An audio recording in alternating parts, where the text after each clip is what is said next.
네, 박상기 법무부 장관이 국내 가상화폐 거래를 도박으로 본다면서 거래소 폐지를 위한 특별법을 추진하겠다고 밝혔다가 청와대가 법무부의 입장일 뿐 아직 확정된 사항은 아니라고 긴급 진화에 나서면서 가상화폐 시장은 하루 종일 요동쳤습니다. 네, 오늘 이 시각 정태원 변호사 그리고 정철진 경제평론가와 함께 관련 문제 짚어보도록 하겠습니다. 두 분 어서 오십시오. 어서 오세요. 안녕하십니까. 자, 지금 제가 말씀드린 대로 박상기 법무부 장관이 어제 폭탄 발언을 하시면서 특별법을 제정해서 암호화폐 거래소를 폐쇄할 수도 있는 목표를 갖고 있다는 얘기를 신년 간담회에서 밝혔고 이것 때문에 시장이 요동을 쳤다가 대여섯 시간 뒤에 이제 워낙 이제 좀 혼란이 빚어지니까 청와대가 확정된 사안이 아니라고 수습을 좀 선을 그었는데요. 이 부분 좀 어떻게 보셨어요, 일단?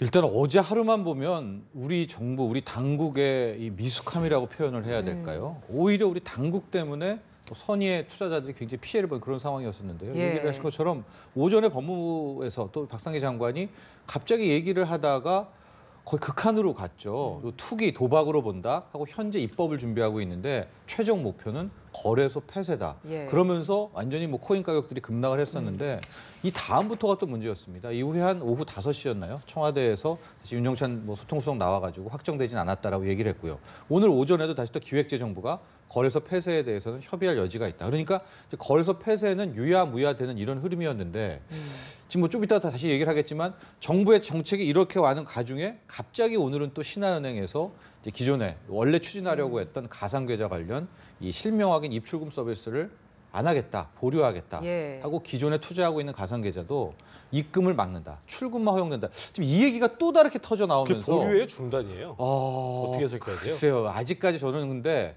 보류라고 얘기는 했지만 신한은행에 이어 다른 은행까지도 다 동참을 한다면 어차피 은행은 뭐 금융위원회, 금감원의 눈치를 볼 수밖에 없는 거 아닙니까? 그렇다면 상당 부분 긴 시간 보류되는 실질적인 중단이 될 수도 있기 때문에 이 이슈가 아마 지금 이 시각부터 오늘 밤까지 또 한 번 우리 대한민국을 흔들 블랙홀처럼 흔들 것 같습니다. 그렇군요. 네, 이렇게 정부의 대책이 엇박자로 움직이다 보니까 비트코인 가격이 보니까 1,410만 원까지 떨어졌다가 다시 또 청와대가 부인을 하니까 또 2천만 원 선까지 또 올라가고 급락폭이 굉장히 컸단 말이죠. 그래서 좀 개미 투자자들이라고 표현을 할까요? 이 사람들이 너무나 타격이 컸던 것 같습니다. 맞아요. 이게 지금 우리나라의 규모가 시장 규모가 전 세계 관련 암호화폐 20% 정도 되거든요. 그러니까 우리 시세뿐만이 아니라 해외 시세까지도 다 흔들게 되는데 2천만 원대였던 1비트코인입니다. 비트코인만 말씀드리면 되었던 게 이제 법무부 장관 발표 이후에 1,800, 1,700, 1,500, 1,400만 원까지 찍고 거의 폭락하는 양상을 보이다가 다시 청와대 발표 이후에는 상승했다가 어젯밤 오늘 새벽에 또 떨어졌다가 지금은 다시 또 올라가고 있고 지금 굉장히 요동을 치고 있는데요. 밤잠 설치신 분들 너무 많으실 것 같아요. 거의 잠을 못 잤을 겁니다. 어제 107조 원이 증발했다는 기사도 있더라고요. 순간적으로 증발을 했지만 아마 지금 이 순간에는 또 다시 급등세를 보이고 있어서 오르고 있는데 제가 앞서도 얘기했지만 또 이 신한은행을 비롯해서 이 가상계좌 활용 중단이 이게 또 어떻게 이야기가 커지면 또 다른 여파를 미칠 수가 있어서 현재 시세가 어떻게 된다라고 말씀드리기는 현재 굉장히 부담스럽습니다. 또 이 시세를 투자하시는 분들도 믿으면 안 될 것 같아요. 지금 어쨌든 시장이 좀 요동치고 있는 건 분명해 보이는데요. 박 장관이 어제 이제 그 암호화폐를 사실상 도박이다 이렇게 규정을 했기 때문에 또 이걸 가지고도 또 전문가들의 어떤 말들이 많았었는데 이걸로 특별법을 만들어 규제하겠다는 취지였는데.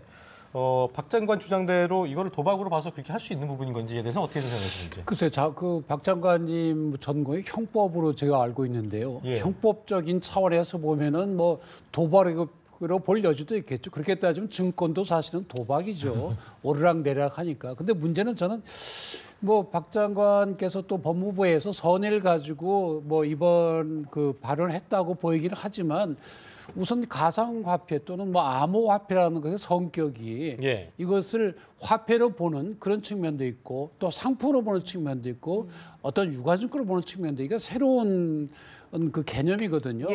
근데 이것을 단지 그냥 예를 들어 돌처럼 돌을 주고받으면서 돈이 올라간다 그렇게 보신 것 같은데 그거는 그냥 이 자산으로 본 것 같아요. 금 같은 거는 몰라도 이거는 돌이나 같은 거니까 예. 거기에 대해서 하는 건 안 맞다는 생각인데 그거는 좀 우리 현대 경제 개념하고 맞지 않는 것처럼 느껴지고요. 그리고 네. 저는 이건 새로운 개념이 나왔는데 마땅히 맡을 부서가 없으니까 법무부가 총대를 메고 나서는 것 같은데 그것도 적절하지가 않은 것 같고요. 외국의 경우에 봐도 이것이 새로운 조류고 새로운 개념이기 때문에 거기에 대해서 제도화를 하는 쪽으로 나가야지. 예를 들어 도박적인 성격이 있다면 그 투기적인 성격을 줄이고 지금 증권 같은 경우에도 상하 그 움직이는 폭을 제한을 하고 있지 않습니까? 예를 들어서 그렇게 한다든지 아니면 정식으로 등록한 그런 거래소에서 할 수 있게 한다든지 그런 식으로 제도 편입을 해야지 이거는 뭐 도박 같으니까 무조건 못하게 한다.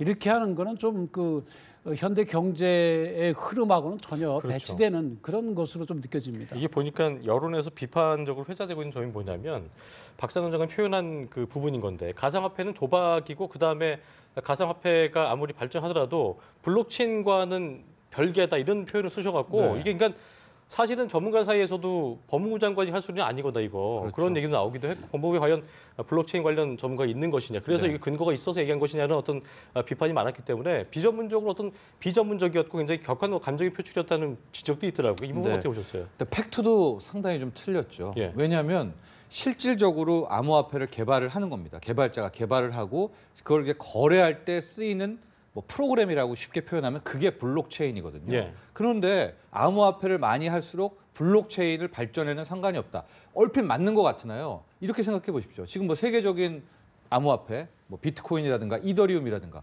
우리는 지금 못 만들고 있습니다.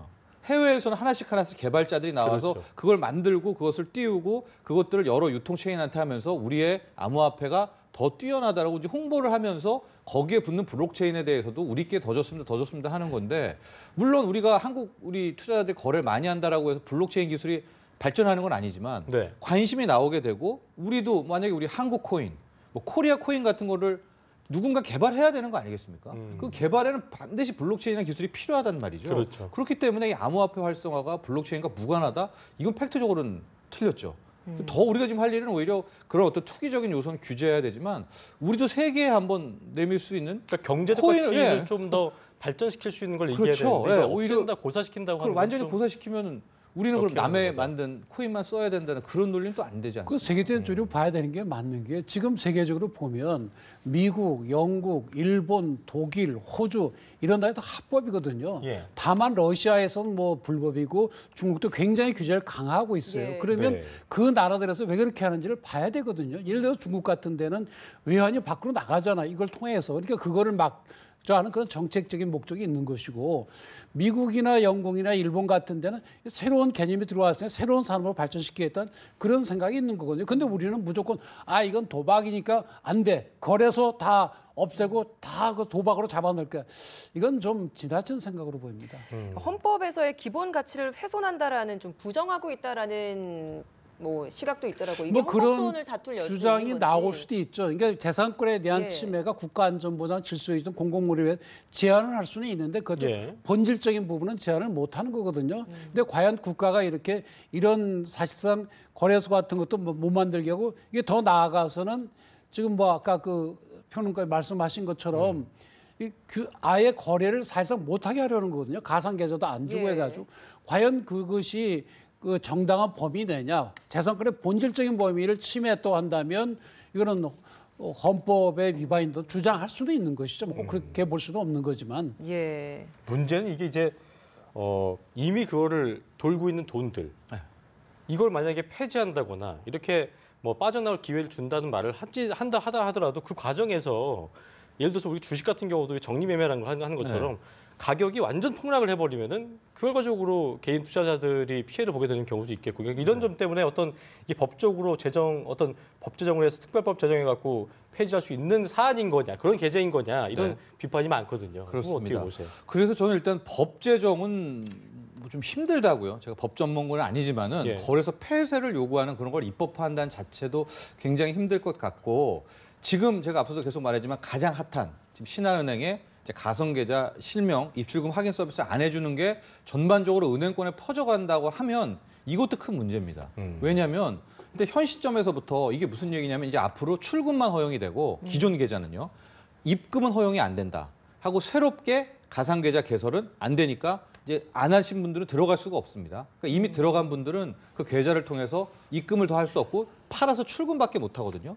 자, 이런 와중에서 만에 하나 시세가 오늘 밤 내일 떨어졌다.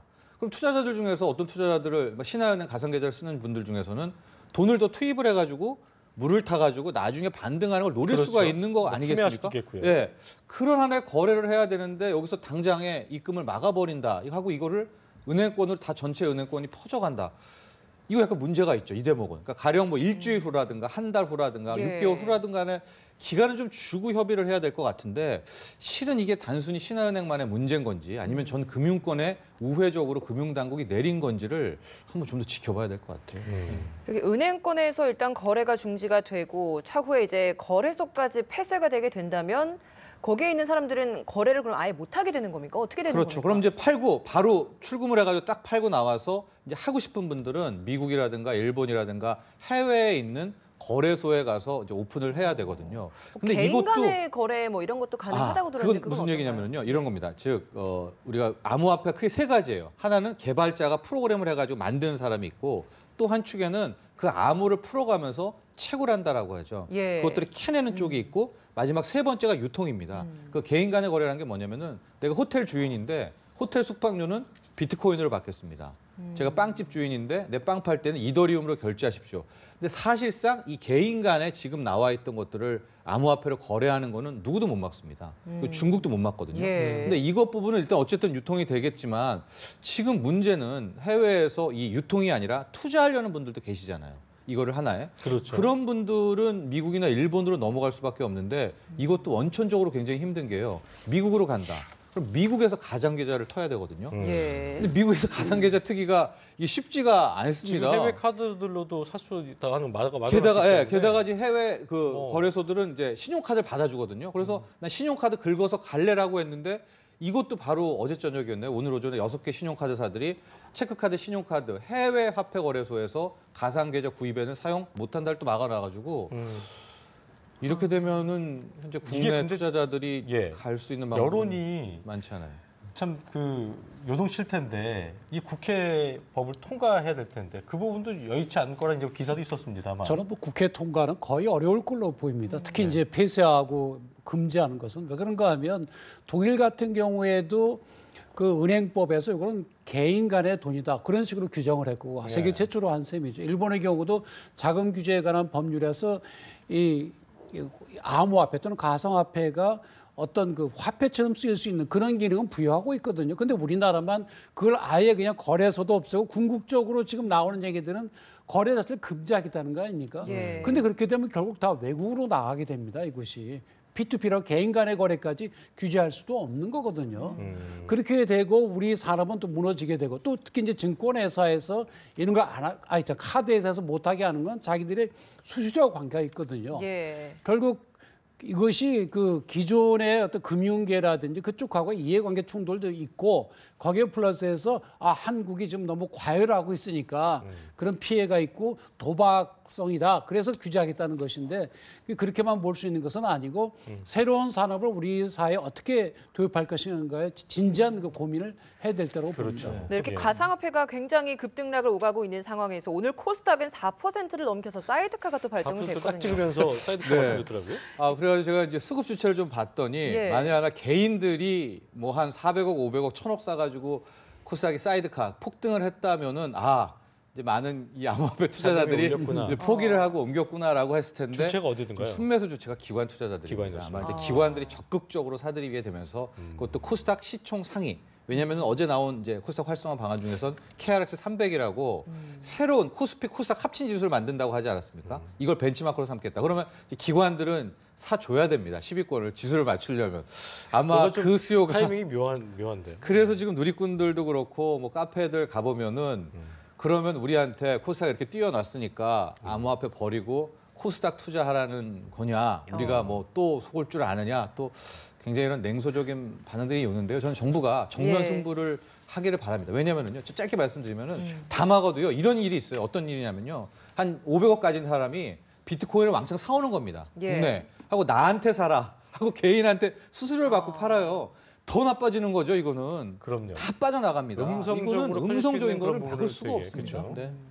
알겠습니다. 네, 이렇게 비트코인과의 전쟁을 벌이고 있는 게 또 이제 우리 정부가 이 비트코인뿐 아니라 강남 집값과도 전쟁을 벌이고 그렇습니다. 있다라는 생각을 하는데 강남 집값이 규제에도 불구하고 계속해서 상승하고 있거든요. 먼저 현재 지금 어느 정도까지 상승을 했는지. 글쎄요, 저도 개인적으로 강남에 산 지 뭐 한 20년 되거든요. 근데 아, 저희 예. 집은 안 오르고 있어요. 그래서 신문 볼 때마다 왜 우리 아파트는 안 오르지? 아니, 그러니까 좋은 데 산다고 하니까 올라야 되잖아요. 안 오르고 있어요.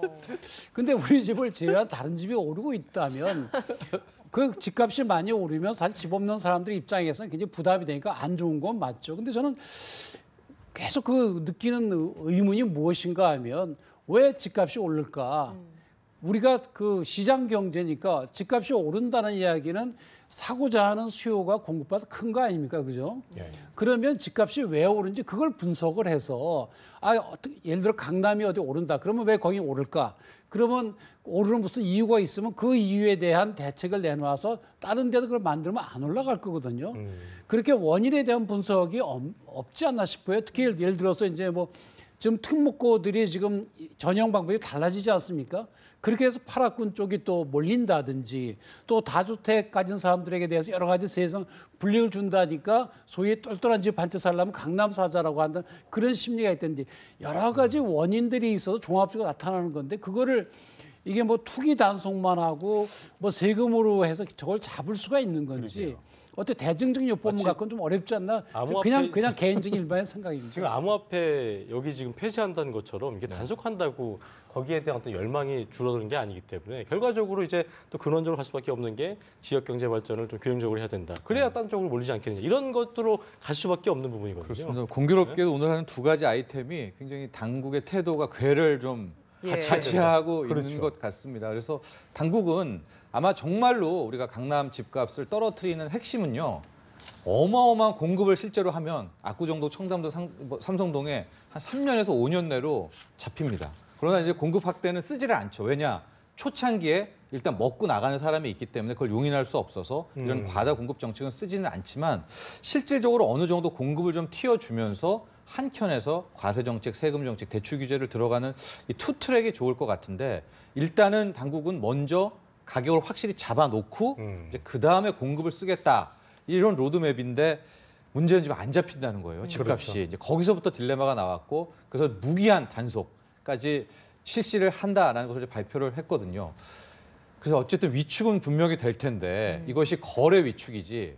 실질적으로 가격이 떨어지는 상황까지 올 수 있을지 무기한 단속이 여기엔 좀 지켜볼 대목이 있습니다. 그 투기꾼은 잡을 수가 있겠죠. 근데 거래가 그게 다 투기꾼들이 거래하는 게 아니거든요. 예. 우리가 그 종합적인 원인을 분석해야 되는데 저는 오늘 가상화폐에 대한 이런 규제 또 이 강남 부동산을 잡겠다는 규제를 가만히 들여다보면 이분들이 경제를 어떤 선악의 개념으로 보는 것이 아닌가 그런 좀 의심이 들거든요. 예. 이게 윤리적으로 옳고 그르고의 문제가 아니거든요. 경제는 경제로 풀어야 되는 건데 그렇습니다. 그쪽 부분에 좀 신경을 써야 되지 않을까 싶습니다. 결과적으로 뭐 국민을 위한 현명한 어떤 정부의 어떤 그런 고민이 좀 있어야 되지 않나 생각하면서 오늘 대담 마무리 짓겠습니다. 지금까지 정태현 변호사 그리고 정철진 경제평론가와 함께했습니다. 오늘 말씀 고맙습니다. 고맙습니다.